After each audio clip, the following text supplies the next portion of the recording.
They're jumping, I'm hearing them.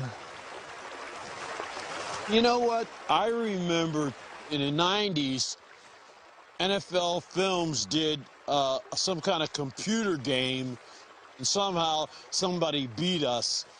So I had to promptly put that to rhyme. It says, so you challenged my record with a computer scheme, using NFL Films to make a field of dreams. Our parking spot is in front of everybody's record book. If your memory's hazy, go back and take another look at the stats that we posted when we made the climb. It's up to 40 damn years, and we're still around. It's not a secret how we did it. The equation's the same. You want to go undefeated, you got to win every game. I know you wonder. I haven't been at one place with Mercury where I haven't heard that song, okay? I say you have. Yeah. This is the wrong place because he's scaring the fish away.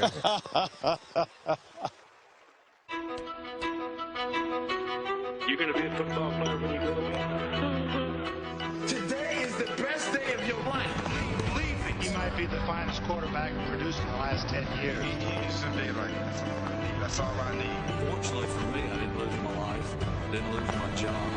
Football convinced me that life is a team game. Rest of your life. Nobody can ever tell you that you couldn't do it.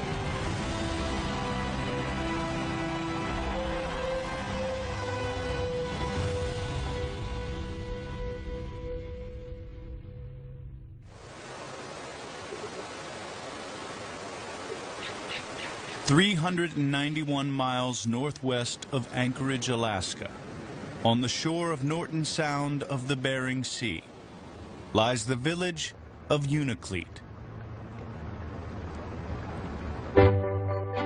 To the east is the Unalakleet River, a body of water revered by anglers for its natural beauty and abundant salmon.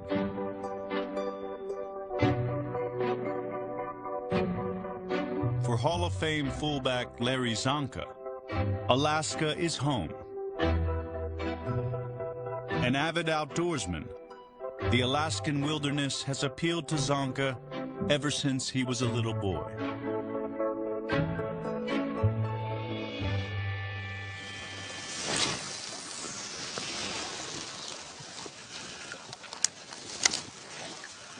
Grew up on a little farm out in the farm area of Ohio, south of Cleveland, east of Akron. I loved to hunt and fish. I think I was 8 years old. Mom went to the grocery store and she bought an outdoor magazine with a picture of a Kodiak bear with a big salmon in a stream. And I was mesmerized. I sat right there and read the entire story about Alaska, and I thought, someday, somehow, some way, I'm going to go to Alaska and enjoy that. So there was a competition in my life between Alaska and football always. We'd be down at practice, and it would be 95 or above. Shula, while he's teaching the rookies, he'd be looking at the vets in the back, trying to make eye contact to see who was in a glazed, faraway place. And of course, there I was. I'm in another world completely. And all of a sudden, I'd hear, Zonka! And he'd be right beside me. And I'd jump and look at him, and he'd say, where are you? You're not here. And I never told him.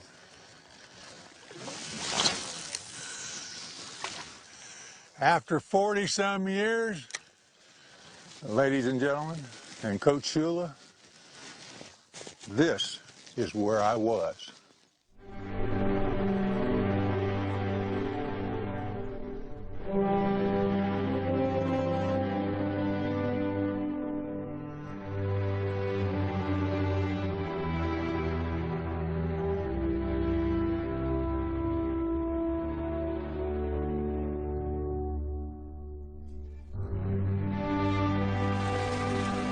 Don't get any better. All right, big boy. We'll have him succumb to our superior will. You know, it's been 40 years since Jim and Merck and I were in the same backfield. I've been barking at them for the last 15 years for sure to come up and go fishing. We're getting to the age where we might not get a chance. And finally, I've got them up here. And I mean to get them a fish. Now, the only problem I had with all that is neither one of them fish.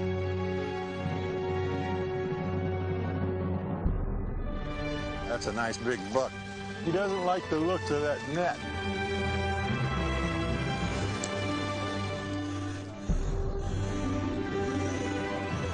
Now, if you had a choice, being in an NFL camp or catching this fish, what would you want to do?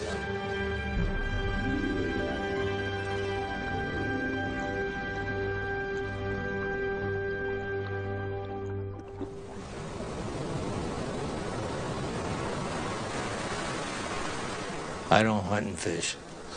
I go to pool halls. Alaska's a long way. I don't have...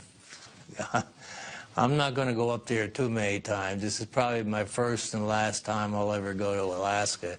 Me and Kick are schlepping up there, and I'm looking at this, and, you know, we got to go from Miami all the way across what you call your United States of America there, and then we got to go from what you call your Northwest Passage there all the way up to what you call Anchorage.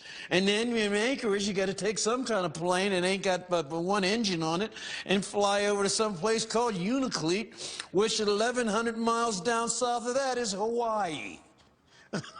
So you're asking me, how does it feel? I'll let you know after this 26-hour jolt. At the end of the runway at the Unalakleet airfield is a graveyard. Although the trip is as grueling as Morris and Kick anticipated, there's no need to inscribe the tombstones just yet. Holy mackerel! Holy cow! Freezing my ass off. Welcome to Unalakleet. We'll get you in a room, get you dried out. He's been complaining a whole freaking time. Nice to meet you, Morris. How you doing? Thanks, son. Holy mackerel. Okay, you guys got this up here, Jim. One look.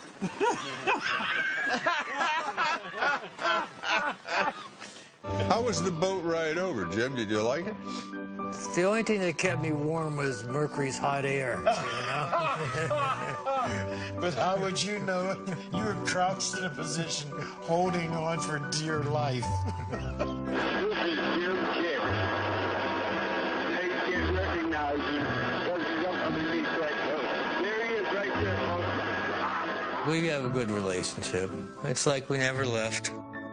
Glad to see you guys.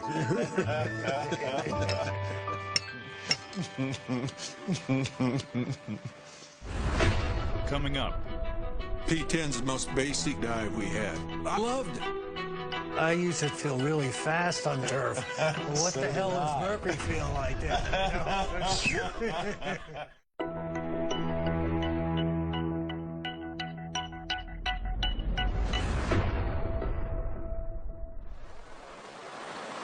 it's no fishtail. More than 40 years ago, these three Miami Dolphins formed the best backfield in the NFL.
go, gentlemen.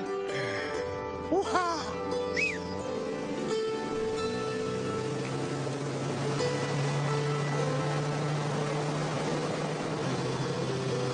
Well, the good thing about it is when there's a little nip in the air, the fish bite better. Something you were really concerned about this morning, I know. Yeah, right. I want to be able to say that you caught one fish. Yeah. Right?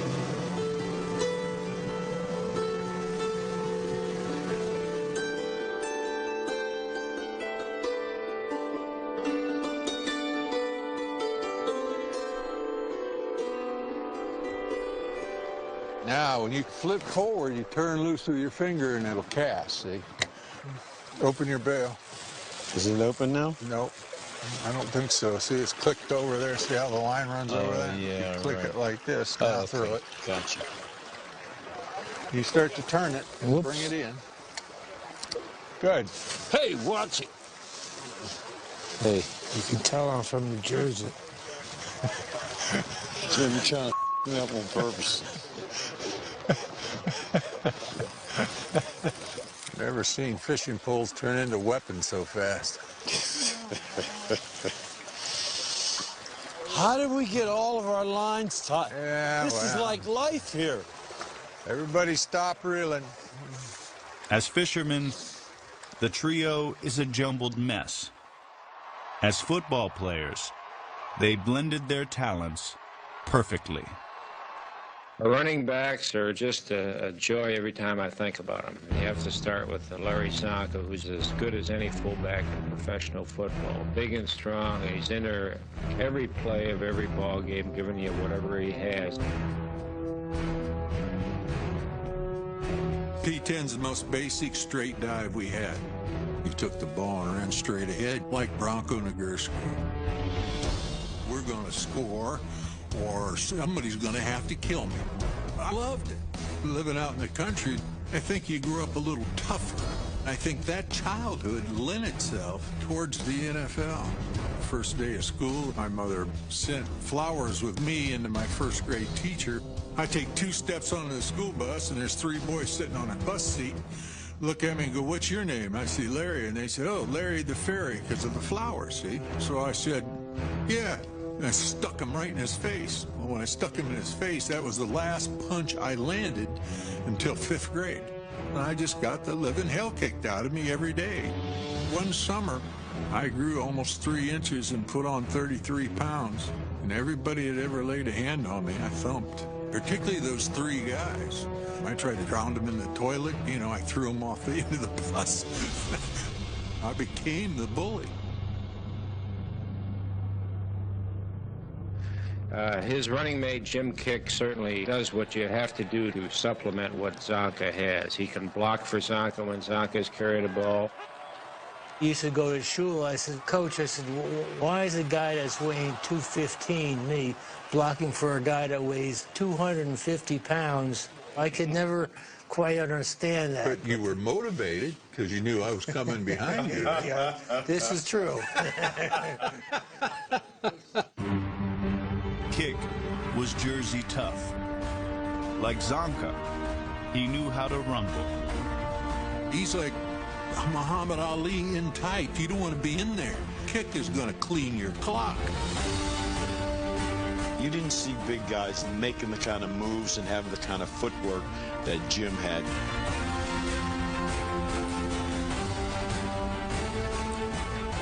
He's a strong guy that's also a real threat coming out of the backfield, catching the football. It was no coincidence that Kick's versatile style drew comparisons to Frank Gifford. I grew up a Giant fan, and he's the guy that I turned to, that I idolized. Always thought he was great, how he did everything. I was interviewed by him a few times and mentioned that he was my idol. And, you know, it was sort of pretty neat to talk to him. These two, along with Mercury Morris, give us 3 of the fine backs in professional football. Merck is the guy that can go into the ball game and get you moving if you're not moving. I started out in a kid's backyard playing touch football. And I never abandoned the principle from the time I came to the pros. If they can't touch you, they can't tackle you. Morris was so elusive and quick, he earned the nickname Mercury while playing his college ball at West Texas State. It stuck when Life magazine came down in 1968. They took 4,000 pictures to get 4, and they were there for 7 days. They put the wings on the helmet and the wings on the shoes, and they had me standing up on a buffalo like Superman stands on top of the world. I was scared to death up there because I don't like heights. I used to think, wow, I feel really fast on this turf. I go, well, what the hell does Mercury feel like that? You know? You want to cheat everybody into the inside to stop me from getting the first down? Because if you do, and we flip that ball to Merc, you're going to see nothing but his ass in passing you with both chrome pipes smoking. He's gone.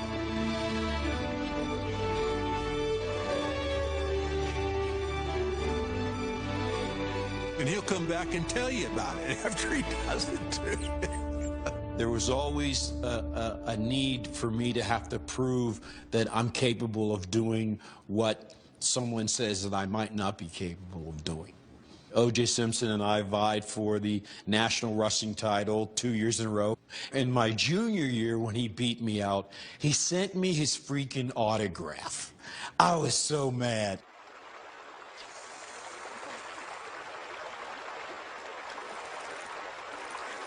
I broke into football kind of early.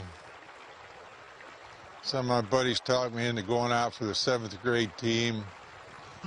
I didn't know a defensive end from a safety. Went out there and became like a tackling dummy for the 8th and 9th grade team. So I quit. And I'd probably never gone out for football again, except, you know, my principal, I got in a lot of trouble. And he got me down and said, listen, you need to take up a sport, invent some of this. You need to go out for football. I said, I went out for football, I'm no good at it. I told him what had happened, and he said, well, that's no way to judge it. And he taught me more in that office in 6 or 8 meetings than I probably ever learned till I met up with Shula. And I went back out, and knowing where to line up and knowing what to do made a big difference, and I kind of turned a corner. That's a really super important move in my life. Turns out, Zonka isn't the only one who may have never been part of the perfect backfield. My grandfather, he was such a great influence in my life. I learned from him what it's supposed to be like if you stand up for yourself. I'm 67. He died when he was 67. When he died, I went down through the railroad tracks, and I screamed to God, why me? Why him? Why now? And I can remember that train coming by and me standing there. I contemplated ending my life, and in that one split second of insanity, he kind of said to me, are you a fool? Get your ass back home. And that's what I did. It's not tough. It's just reflective in terms of what my life was.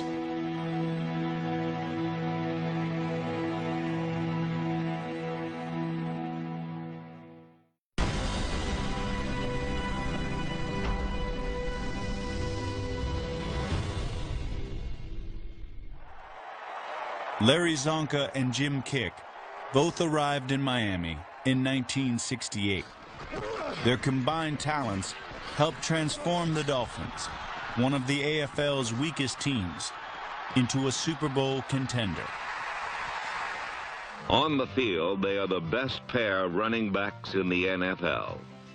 Off the field, they have one of the strongest friendships in professional sports.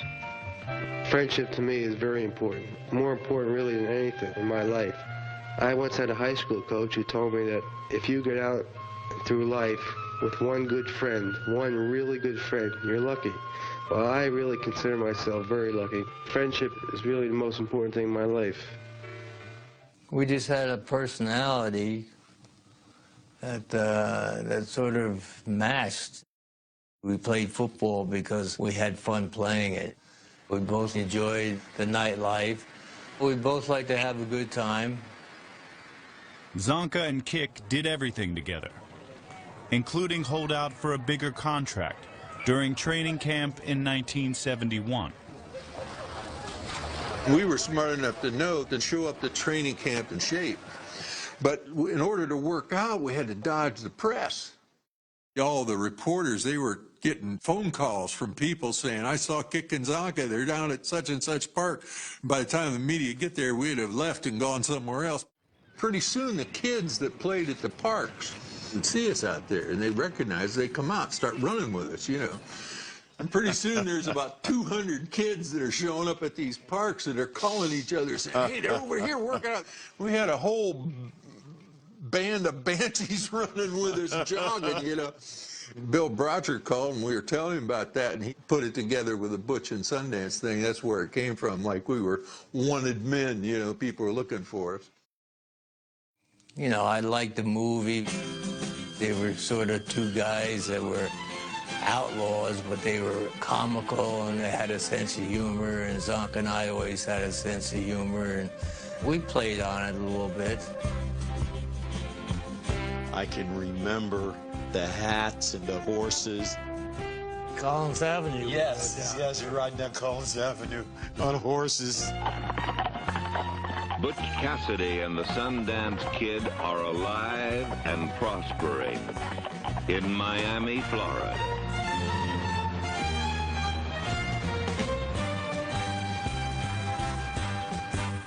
The guys who once hid from the media were suddenly everywhere, from magazines and books to television appearances. Butch Zonka and Sundance Kick were America's most wanted men. They've been called Butch Cassidy and the Sundance Kid, but they are some kind of football players. Would you welcome Larry Zonka and Jim Kick?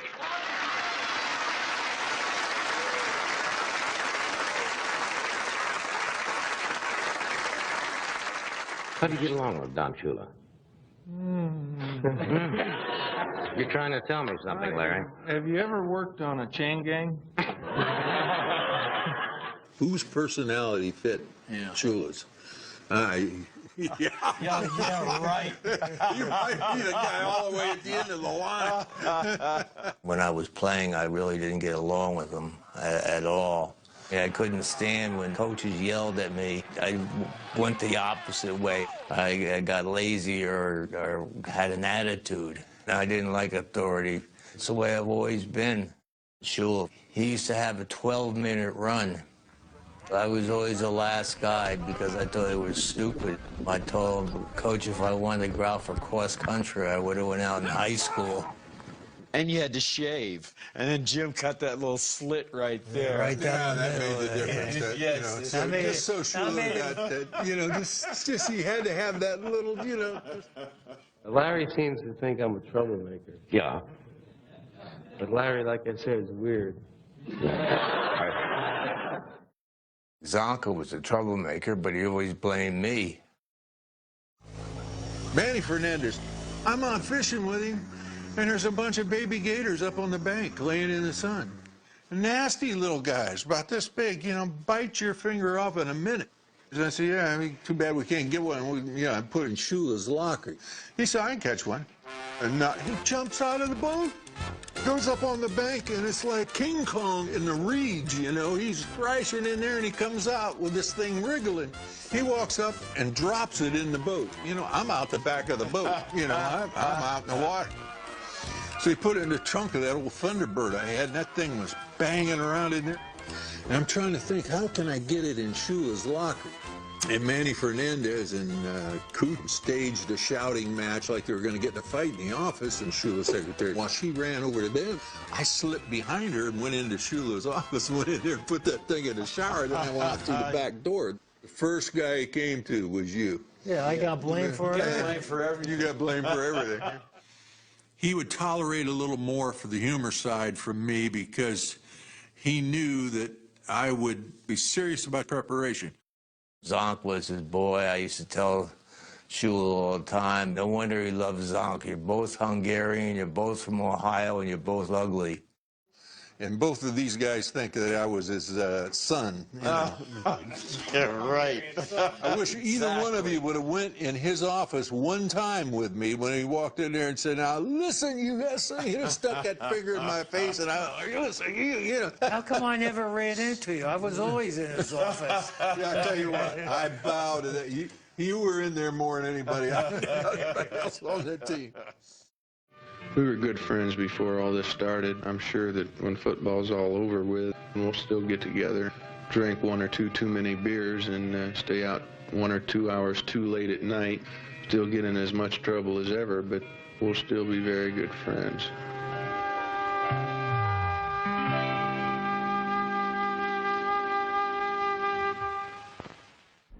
Next on A Football Life. Merck wanted to play all the time. I wanted to play all the time. All right, you're in for kick.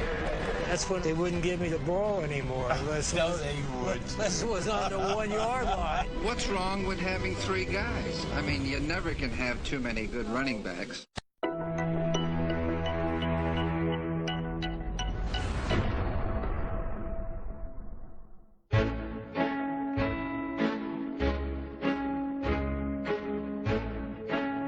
I want to catch one before Jim. Well, you'll know when you get a hold of one. They let you know. I just said that because I knew Jim would be looking over here at me. I'm determined to catch a fish. Ah, this is cool. Take a hold of the reel. Take a hold of the pole. You got a reel. You got to keep your line tight. I got that son of a bitch. Wait a minute, you ain't got him yet. He ain't in the net. Okay. You got to hold him. Son of a... Just pull him. Calm down. Okay, this is fun. Give me that net. I got that son of a... Now you say you got that son.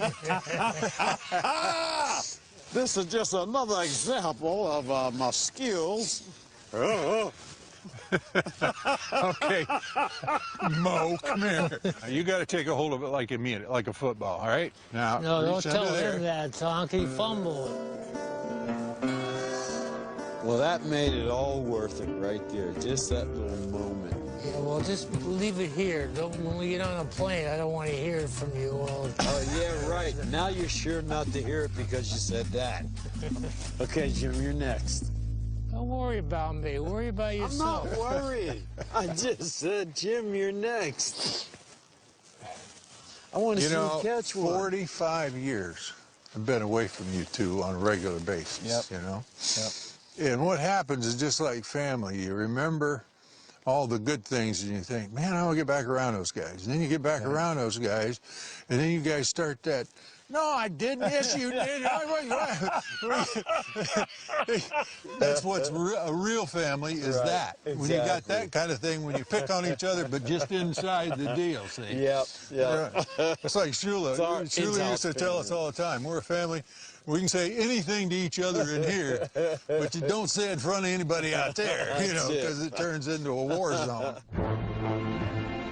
For Mercury Morris, that lesson was learned firsthand after playing sparingly during the Dolphins' loss to Dallas in Super Bowl VI.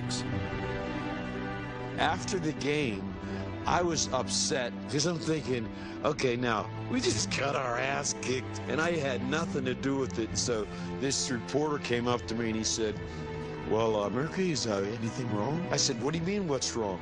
I said, the only time I was off the bench, except for the kickoffs, was the national anthem.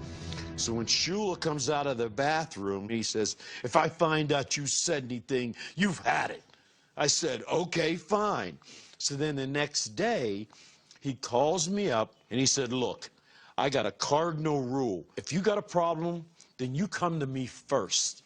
And if we can't work that problem out, then you can go to the press. He says, well, I wanted to go with the guys that got us here. I said, Coach, getting here isn't a thing. Winning when you get here is a thing. Morris came to the Dolphins as a third-round pick in 1969 and had been used primarily as a kick returner. But that all changed in 1972. In the early going, Don did not have enough confidence in me to be able to fit into his system. There was a prototype of running back that Shula liked, and it was that Paul Hornung and Jim Taylor prototype, and Zonk and Kick were exactly that. So we lose the Super Bowl. Then Shula says, what else can we do? What did Lombardi do? Stocked with similar talent, Shula decided to emulate Green Bay's once successful three-back rotation of Jim Taylor, Paul Hornung, and Elijah Pitts. Elijah Pitts' number was 22. Yes, sir. I remember him coming in for Hornung, watching TV when I was a kid. Combination of Kick and Zonk is a good one, and I'm just going to try to get Mercury in the ball game as much as I can to get the speed in there. Mercury Morris. When Shula gave me that shot to play, that was going to interrupt that concept of Butch and Sundance. And in the beginning, sometimes I would sit in between them, just to sit there when it first started, just to kind of let them know that, like, this is how we're going to roll here. What yard line? All right, you're in for Kick. But Shula's idea of platooning was difficult for Jim Kick to accept, at least initially. That's when they wouldn't give me the ball anymore unless it was on the 1 yard line. I had a hard time adjusting to it, really.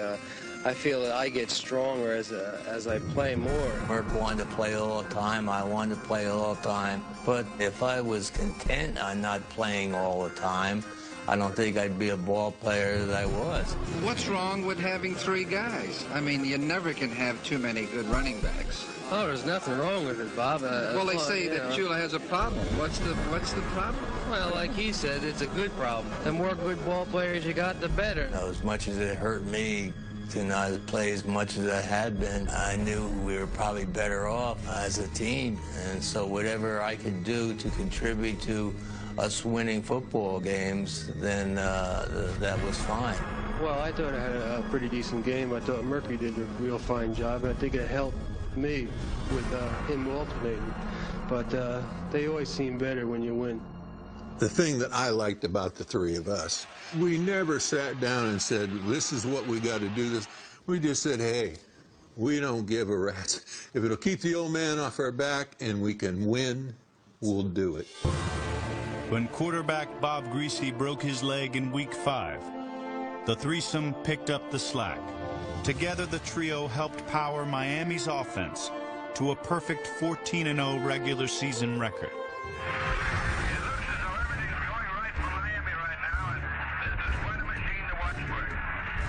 Zonka and Morris became the first duo in NFL history to each rush for 1,000 yards, while Kick was a critical short yardage weapon, adding 10 touchdowns and nearly 800 yards from scrimmage. One of the greatest moments that I had of joy is when Jim scored that winning touchdown against Cleveland. Hands off. Kick. I was so freaking happy that he did that. I ran out the field. I ran out the field. I'm going, Jim, yes. That was an 8-yard breakaway for me. Hey, but you ran through everybody doing it, man. Next, the undefeated Dolphins ran through the Steelers in the AFC Championship game, earning a return trip to the Super Bowl. And you know, everybody talks about, well, did you guys set out to be perfect? Yeah, we set out to be perfect. Did we believe we were going to be perfect? No. What we want to do is have a championship season where we won it all.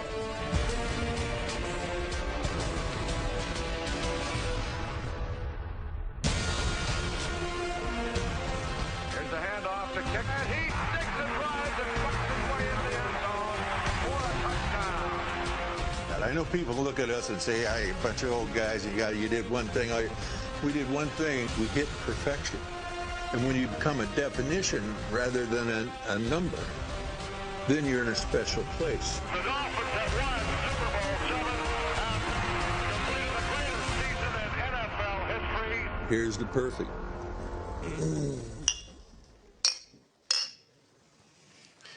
We didn't try it, but it happened anyway.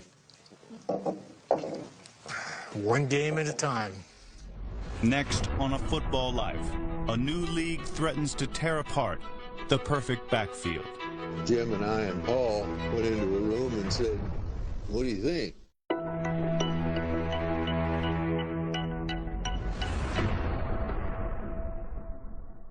The dirtiest look I ever got from Shula, and I got a lot of dirty looks from Shula.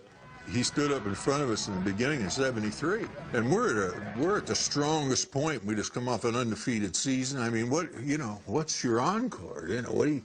And he said, "Our objective this year is to do it again." And I looked right at him and said, "Who's going to break Greasy's leg?" It pissed him off.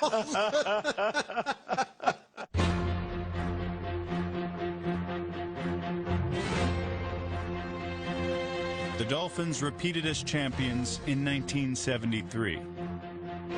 Larry Zonka rushed for a Super Bowl record 145 yards and was named the game's most valuable player. Right side, touchdown, Larry Zonka. The perfect backfield was at its zenith. Nothing could stop Miami.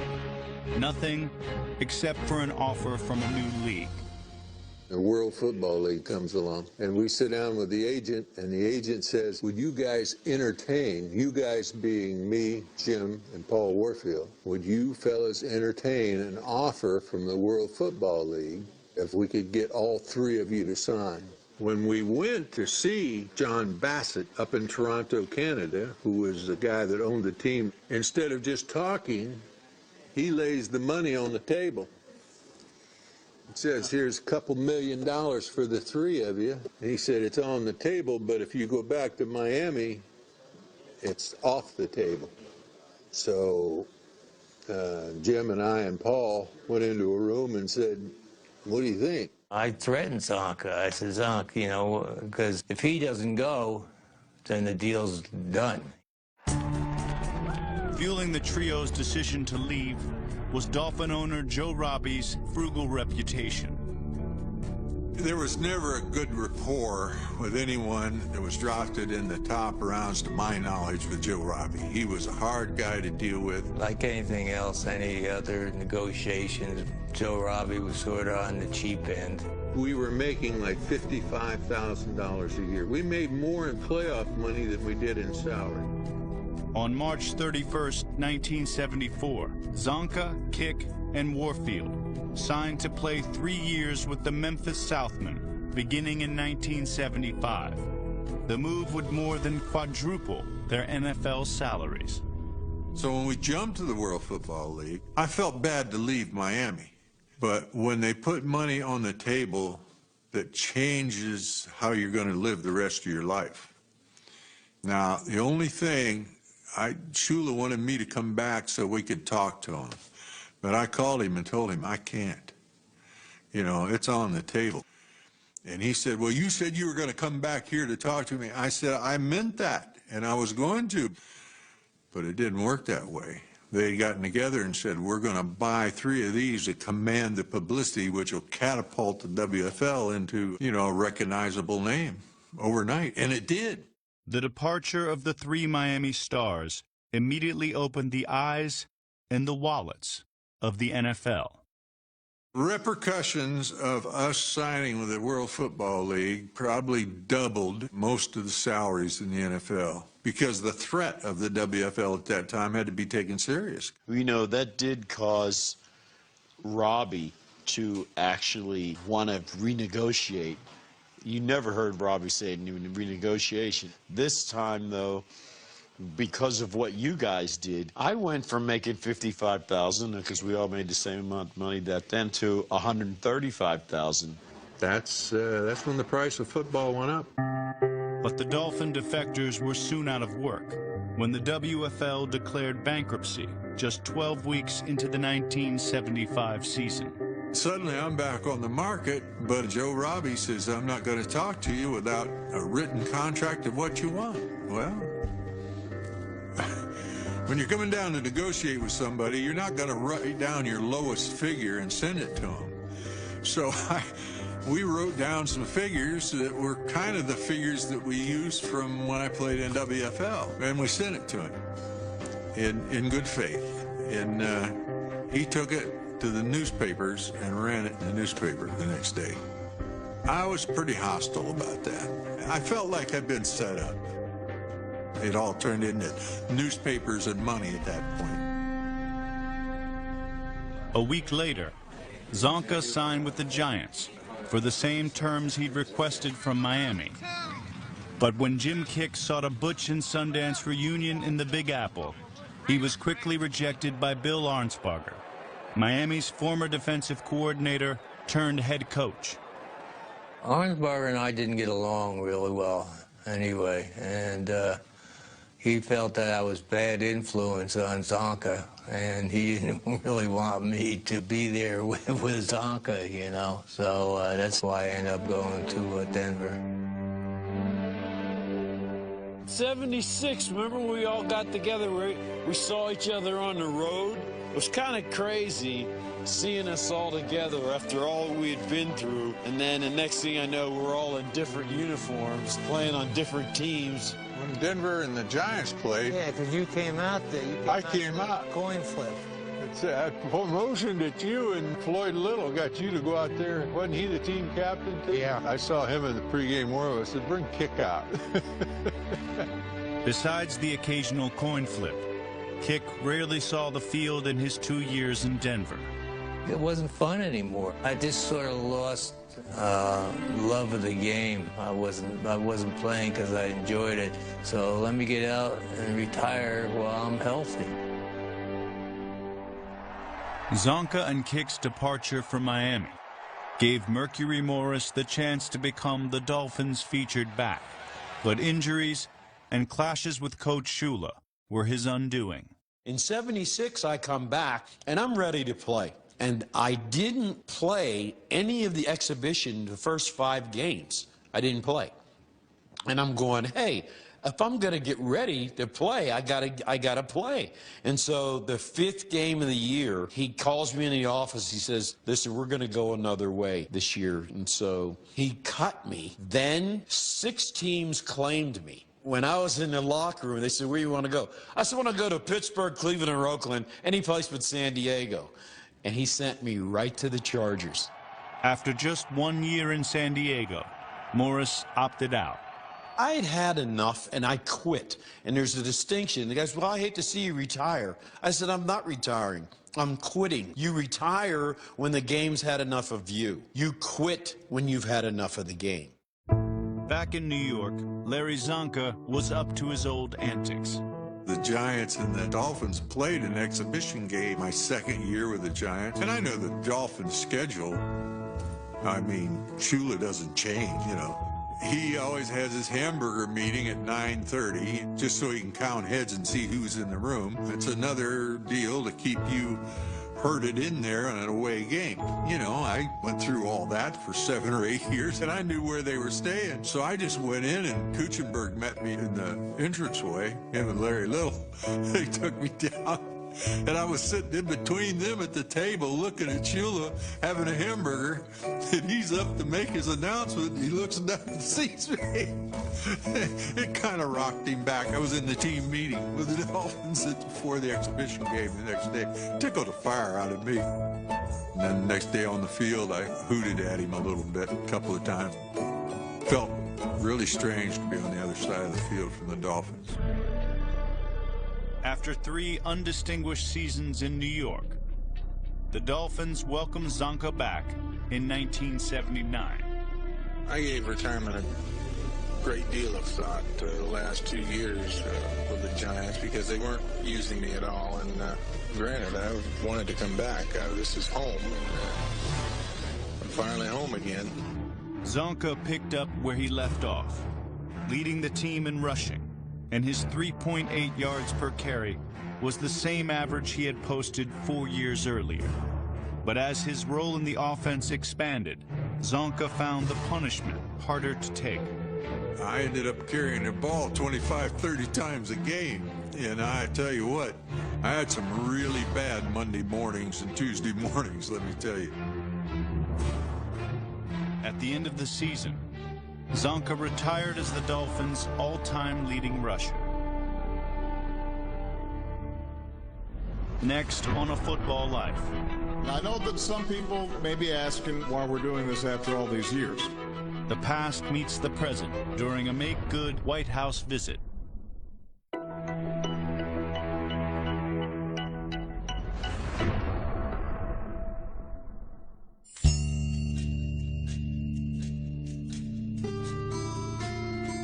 In 1972, we went undefeated, won the Super Bowl, but President Nixon had his hands full at the time. Right. It seems to me there was a thing called Watergate going on. And I think he was kind of a heavy Redskins fan, and after all, we did beat up his Redskins pretty badly. So we didn't get to go to the White House. I know that some people may be asking why we're doing this after all these years. And my answer is simple. I wanted to be the young guy up here for once. He was pretty cool, too. He knew about sports, you know, and he knew about football. Is he really a sports fan? I believe he's got to be. He's a Chicago Bear fan. A couple of years ago, I hosted the '85 Bears. They'd also missed their chance to have a White House visit. When he brought up the Bears, Shula couldn't stand it anymore. You see the red come up on his neck, and I thought, well, here it goes. Bears lost once in their nearly perfect season. Who beat them? It happened to be the Dolphins.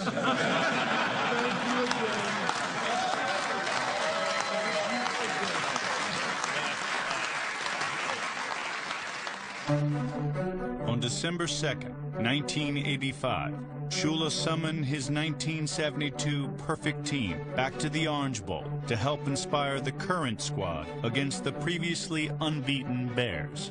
If there was ever a time that every second of every play had some resounding reverberations down through the decades, if there was ever a direct connection between two teams, it exists right now. Remember Butch Cassidy and the Sundance Kid back in '72? The RGM kick on the left, that's Larry Zonka on the right. I must have had like 20 or 30 players on the sideline, and I think the ghosts started to raise up a little bit, and the Dolphins played an excellent game.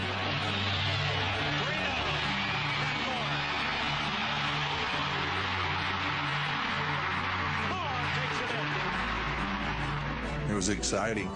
It was like playing through someone else. Missing from the sidelines that night was Mercury Morris, who watched the game from his prison cell. An admitted recreational cocaine user, Morris was the target of a state drug trafficking sting in 1982. So history deems it, oh, Mercury Morris was selling coke. No, I wasn't. Mercury Morris tried to sell coke to undercover cop. No, I didn't. I got sentenced to 25 years because I knew a guy who had some coke. Morris's attorneys argued in his 1983 trial, and will argue again if necessary, that the former football star was entrapped. I was involved in the lifestyle, but it was the state that manufactured this simply because I was Mercury Morris. After serving 3.5 years, Morris's case was overturned in 1986. The circumstances don't change the truth. I got myself into this, and I hold no one responsible but me. Today, he is drug-free and still working to clear his name. After football, Jim Kick returned to South Florida and worked as an investigator for Broward County's Public Defender's Office, retiring in 2012. For Larry Zonka, retirement has remained elusive. Through the course of my life, every time I've announced that I'm retiring, I get busier than I was before I announced I was retiring. And I'd like to tell you it's because I'm very talented and multifaceted and all that. Well, that's all horse. I'm lucky. I was lucky when I got drafted with the Dolphins. And then Shula comes and we win, and people are buying me drinks, buying me dinner. Beautiful women walk up and ask for my autograph. Suddenly there's a new league comes along. I offer you several $1 million laying on the table. Me and Kick and Warfield looked at each other and said, damn, we're lucky again. I get out of football, I retire. I'm going to retire. I'm not going to do anything. I know what I'm going to do. I'm sitting at the farm talking to my mom and my dad, and the phone rings. It's Miller Brewing Company. They want to hire me to drink beer and have a good time. I got done with that. Went back to the farm, sitting there again. The phone rings. Outdoor TV wants to hire me to hunt and fish. End up in Alaska hunting and fishing. You have to have some patience doing this, don't you? Yeah. This would be good for you, Jim. See that one jumping on the far bank over there? Fish on. Lift him up a little bit. Nice job. All right, lift him just a little bit and bring him out. Got to pull your pole back a little bit, Jim. Listen, you got one fish and you're coaching him. Oh, shoot. Let him run a little bit. Shut up, will you? Mr. Outdoors and all this.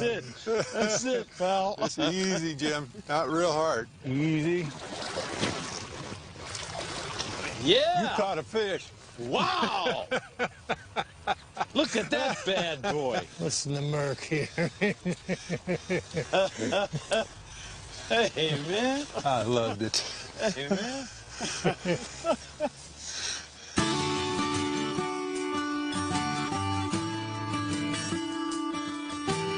I'm just glad we did this.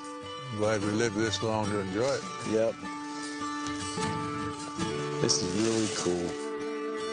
To this day, I see it differently than I saw it back then, because back then I saw it as what I did, and now I see it as what we did, as what Jim and Larry and I did, and that we have this relationship and this bond over this one specific thing that we did in professional sport like nobody else ever did. Took 45 years, got you up here, both caught a fish, almost, pretty equal, I don't know.